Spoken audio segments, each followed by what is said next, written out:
احمد اللہ روزی اربعین گزر چکا.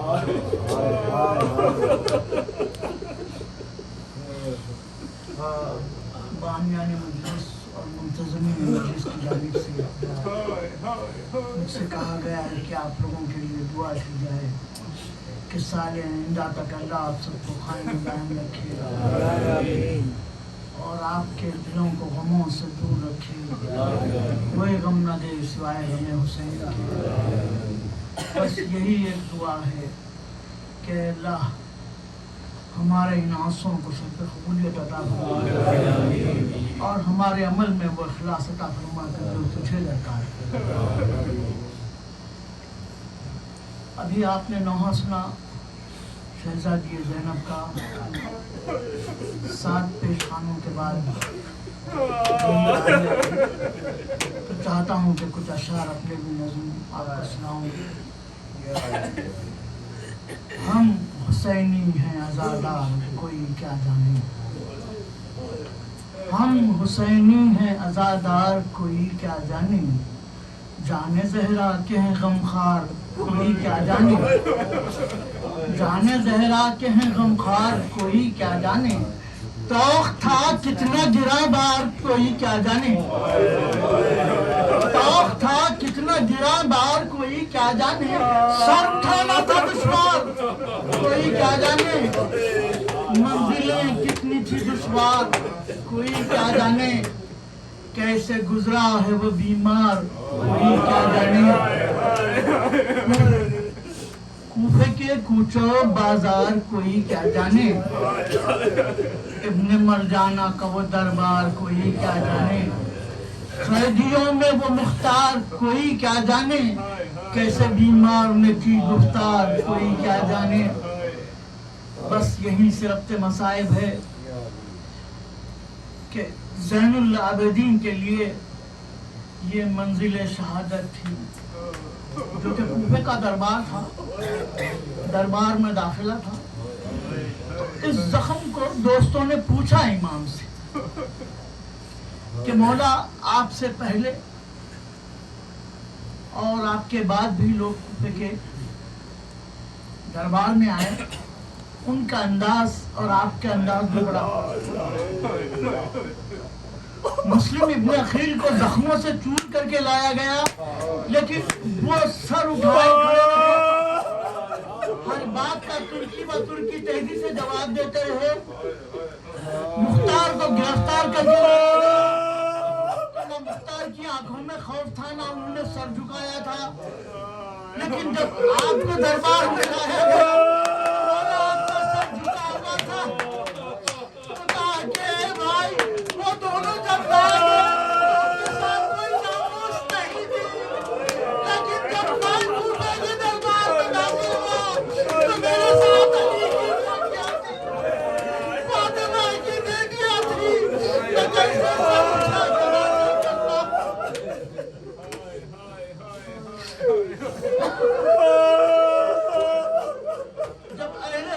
دربار میں داخل ہوئے تو یہ جو ابن زیاد تھا یہ بہت دشمن اہل بیت تھا اور شدید دشمنی تھی سے اولاد علی سے. یہ اس کا اظہار برملا کرتا. تو یہ جب سر حسین پہنچا تو اس نے اپنی مسرت میں اضافہ کرنے کے لیے اپنے غلام کو بلا کے کہا کہ اس مغرور قیدی کو لانا. تو چنانچہ ایک قیدی کو لایا گیا جو زنجیروں میں جکڑا ہوا تھا لیکن بڑا طاقتور انسان معلوم ہوتا تھا جس کے بال بہت بڑے ہوئے تھے جس نے بہت دیر سے روشنی نہیں دیکھی تھی. جب وہ قیدی آیا تو لوگوں نے اس کی زنجیروں کی آواز پہ توجہ کی. آپس میں کچھ کہنے لگے. ایسے میں قیدی کا تعارف خود اس نے کرایا. کہا کہ مختار تم کہتے تھے حسین میرے دربار میں نہیں آئیں گے. ہم نے حسین کو دربار میں بلا لیا مختار. اس قیدی کی نگاہیں چاروں طرف حسین کو ڈھونڈ رہی تھی کہ ایک مرتبہ زیاد کے بیٹے نے آہستہ سے سرپوش سے کپڑا ہٹایا اور حسین نے کہا دیکھا حسین نے کٹا ہوا تھا. ایک مرتبہ انگڑائی لی. زنجیریں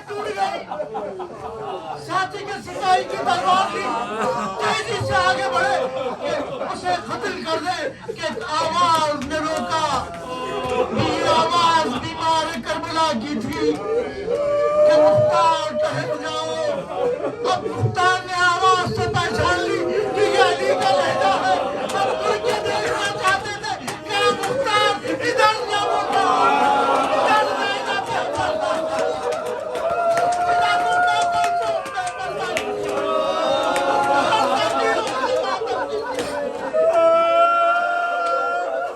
یہ پہلا موقع تھا منڈیوں سے جو مختار نے کیا اور سر کپا زخمی ہو گئے.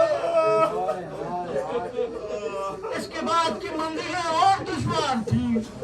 کوفے سے زیادہ ظلم شام میں ہوا اور ایسے ظلم ہوا کہ بیمار زندگی بھر بھول نہ سکے. کہ شام میں ایسے مصائب سے گزرے، ہر منزل ایک سے ایک دشوار تھی. وہ شام کا بازار آج بھی موجود ہے، لیکن جب چاہنے والے ادھر سے گزرتے ہیں تو سوچتے ہیں کہ اس تنگ بازار سے اہل حرم کیسے گزرتے. شام والوں میں معاویہ کے زمانے سے علی دشمنی پالی گئی تھی اور انہیں دشمن علی بنایا گیا تھا. ان کی مسجدوں سے مولا کائنات کو برا کہا جاتا تھا. ان کے خطیب مولا کائنات کے خلاف کہتے تھے لگا. اور صفین کی جنگ نے انہیں ایسے زخم دیے تھے کہ کربلا تک ان کے زخم تازہ تھے. اور وہ انتقام لینے کے حق میں تھے اہل بیت کے کہ کربلا میں حسین کی تلوار میں وہ جوہر دکھائے کہ ان کے گھروں میں صف ماتم بچ گئی. اب یہ جو غم و غصہ تھا ان کا، اس کو یزید نے اور اشکالا اور بھڑکایا اس غصے کی آگ کو، یہ کہہ کے کہ وہ قید ہو کے آ رہے ہیں جنہوں نے تمہارے بزرگوں کو قتل کیا ہے. وہ مقام ابھی موجود ہے کہ جہاں پر اہل حرم کو لا کر ٹھہرایا گیا تو شام کے ہر راستے سے جو آتا کسی کے ہاتھ میں پتھر ہوتے، کسی کے ہاتھ میں لکڑی ہوتی، کوئی اپنے دامن میں دھول بھر کے لایا تھا اور اہل حرم پر چاروں طرف سے حملہ ہوا. یہاں تک تو آپ نے سنا، لیکن ایک بات بتاؤں، جب کس پہ کسی بھی چیز سے حملہ ہوتا ہے نا تو پہلے وہ اپنے ہاتھوں کو کام میں لاتا ہے تاکہ بچاؤ کرے. لیکن ہاں سجاد کے بھی ہاتھ بنے ہوئے تھے.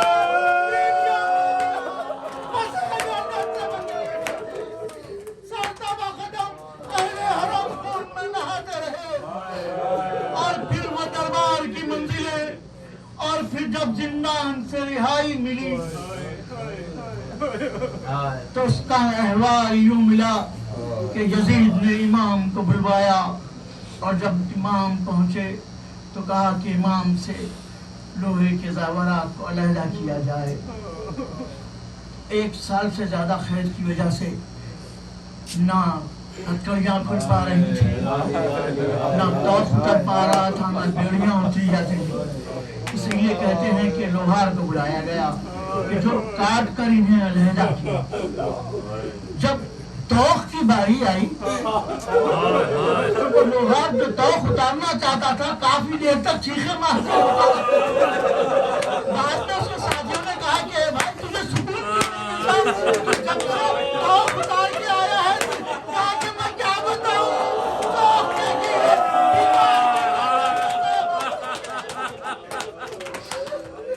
عجیب قلب میں تھا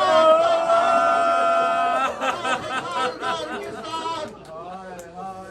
اب جب پہنچے ہیں اس عالم میں کہ توق و سلاسل سے آزاد ہیں تو زینب نے جب دیکھا تو کہا کہ بیٹا کیا ہوا؟ تو کہا کہ یزید نے کہا ہے کہ اب ہم آپ کو رہا کرتے ہیں، اب آپ کو اختیار ہے، چاہے یہاں رہیں، چاہے مدینہ تشریف لے جائیں یا جہاں جانا چاہیں آپ کے لیے اہتمام کیا جائے گا. تو زینب نے تڑپ کے کہا کہ بیٹا ان لوگوں نے ہمیں رونے نہیں دیا، ایک مکان خالی کیا جائے تاکہ ہم جی بھر کے رو سکیں. مجلسوں میں چاہنے والے بھی آنسو بہاتے ہیں. ابھی کچھ دن کے بعد حسن کا تابوت نکلے گا تو اس پر کچھ تیر کے نشان لگائے جائیں گے. وہ تیر دیکھ کے یاد آئے گا کہ حسن کے جنازے پر تیر چلے. اسی طرح سے جب قاسم کا عالم آتا ہے نا تو بہت سے پھول ہوتے ہیں، سمجھ جاتے ہیں کہ یہ نوشا کا عالم ہے. عباس کے علم کو یوں پہچانا جاتا ہے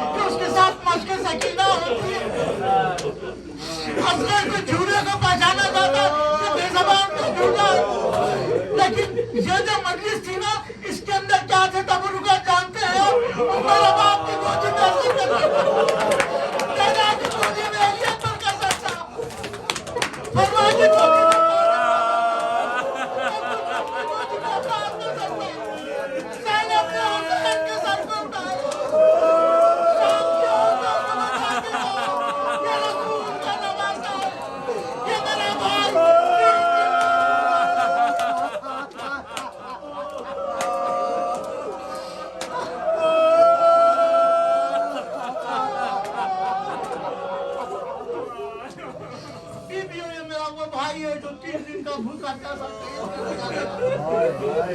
داستان ظلم بیان کر دی تو اب شہلم کے لیے جانے لگے.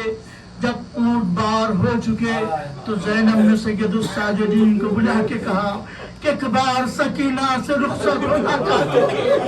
اب تمام بیویاں زندان میں پہنچی تو سکینہ کی باتیں یاد آئی.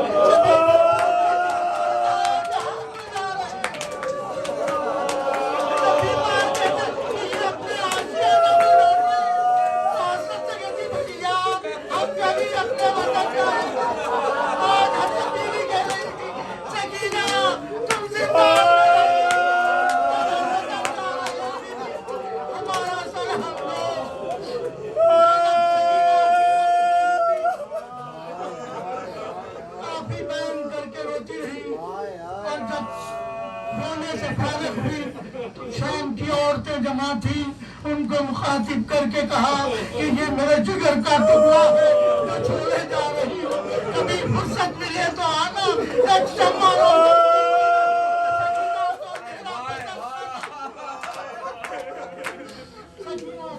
وصیت کیا. قافلہ روانہ ہوا.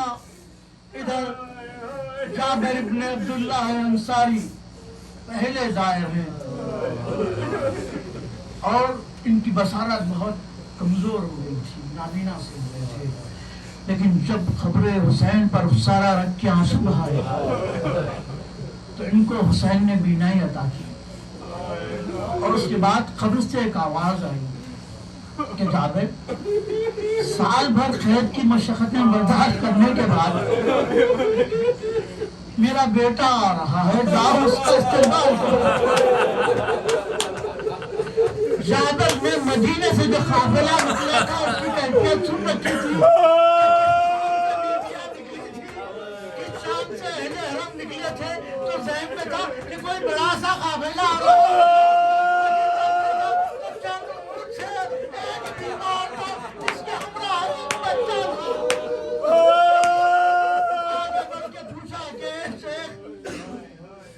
کربلا جا رہے ہو. ایک مرتبہ امام نے غور سے جابر کی طرف دیکھا. کبھی ایسا ہوا ہے نا کہ برسوں کے بعد کسی چاہنے والے کو دیکھا تو دل بھرایا. وہی کیفیت امام کی تھی کہ یہ پہلا چاہنے والا تھا. رہائی کے بعد جو ملا ایک مرتبہ کہا, چچا جابر کیا آپ نے مجھے پہچانا؟ آپ کو پہچان رہا ہوں لیکن آپ کو نہیں پتا.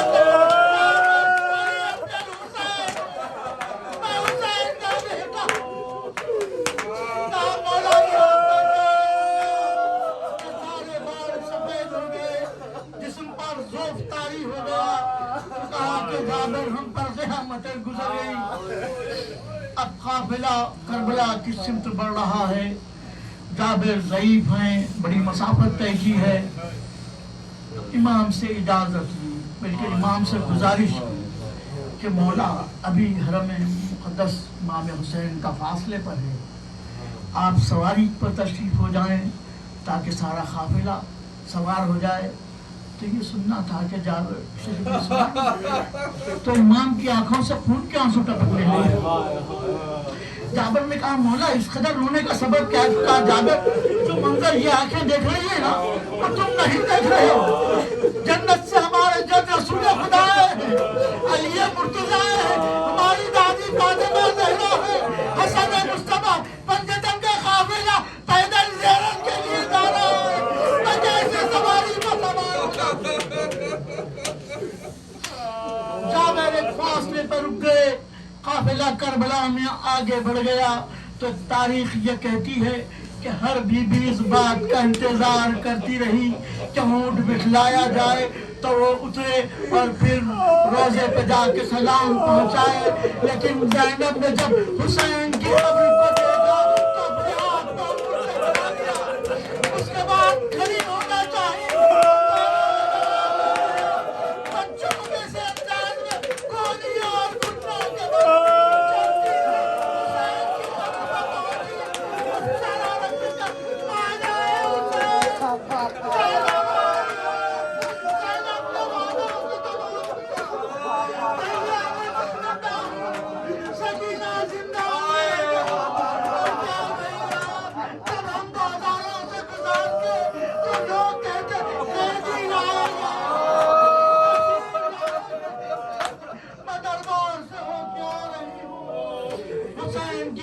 بیویوں نے سلام پہنچایا.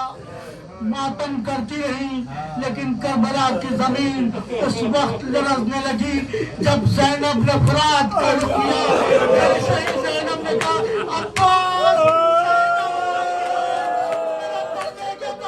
عباس زینب کی رضا چیرے. سرزمین کربلا لرز رہی تھی. 7 روز تک ماتم ہوتا رہا اور اس کے بعد بشیر نے عرض کی کہ مجھے مدینے تک پہنچانے کا حکم ہے اور امام کا منشا بھی تھا کہ کربلا کو مدینے تک پہنچایا جائے. شہزادی زینب کی خدمت میں آ کے کہا کہ بی اماں اب ہمیں یہاں سے مدینے کے سمت چلنا ہے. کہا کہ بیٹا تم امام ہو جیسے کہو. اب بیویوں میں یہ اعلان ہوا کہ وہ خبروں سے رخصت ہو گئے. جہاں پر گودی کے تالوں کو لے کے پہنچی تھی اب خبروں پہ عورتیں بیٹھی ہوئی مائیں بیٹھی ہوئی بہن کر رہی تھی آنسو بہا رہی تھی. ایک ایک کو دلاسا دے کے زینب اٹھاتی جاتی اور انہیں سوار کرتی کہ آج عباس نہیں ہے تو کیا ہوا. سب کو سوار کیا تو دیکھا کہ ایک بیوی نظر نہیں آتی. اب جو نظر دوڑائی تو کیا دیکھا خبریں حسین کے پائے تھی. ایک بیوی اپنی پیشانی رکھی ہوئی کچھ حسین سے گفتگو کر رہی ہے. قریب پہنچی تو کیا دیکھا میرا باپ رو کے کہہ رہی تھی والی جب میں آئی تھی الیاصغر میرے ساتھ تھا سکینہ میرے ساتھ تھی آپ کا سایہ میرے سر پہ تھا. سکینہ زندان میں رہ گئی اصغر آپ کے سینے پر سو رہے ہیں مجھے اپنی قبر میں چھپا لیجیے. زینب نے جا کے پشت پر ہاتھ رکھا دلاسا دیا ہمت دی اور اٹھایا اور اس کے بعد قافلہ مدینے کی سمت روانہ ہونے کے لیے تیار ہوا. تو میر انیس نے بڑھ کے اس کو مرثیے میں نظم کیا. ہونے لگا سوار رسالہ بشیر کا ڈھنکا بجا حرم کے ودائے اخیر کا اور سب تبرکات جناب امیر کا. تربت کے گرد اونٹ برابر کھڑے ہوئے رخصت کو جمع خبر پر چھوٹے بڑے ہوئے. زینب نے ایک مرتبہ حسین کی خبر کی طرف دیکھے گا بھیا اٹھو قجاوے میں مجھ کو تمہیں ملا. بھیا میں بے نقاب ہوں لہگیروں کو ہٹاؤ روکے قنات اکبر عباس کو بلاؤ خالی عبور بابی کی اصغر کو لے دیا. یہاں سے قافلہ روانہ ہوا منزلوں کو طے کرتا ہوا. جب مدینہ دور سے نظر آیا تھوڑی سی آپ کے احساس کو دعوت ہے.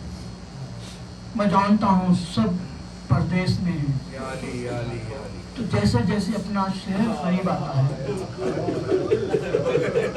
ذہن میں کچھ خیالات آنا شروع ہوئے کہ اب مجھ سے ملاقات ہوگی اب مجھ سے ملیں گے اب مجھ سے ملاقات ہوگی.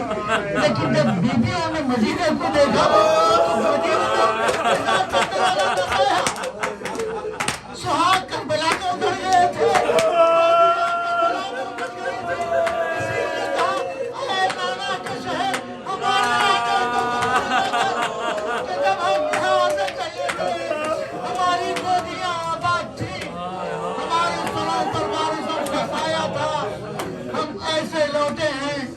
گودیاں اجڑ چکی ہیں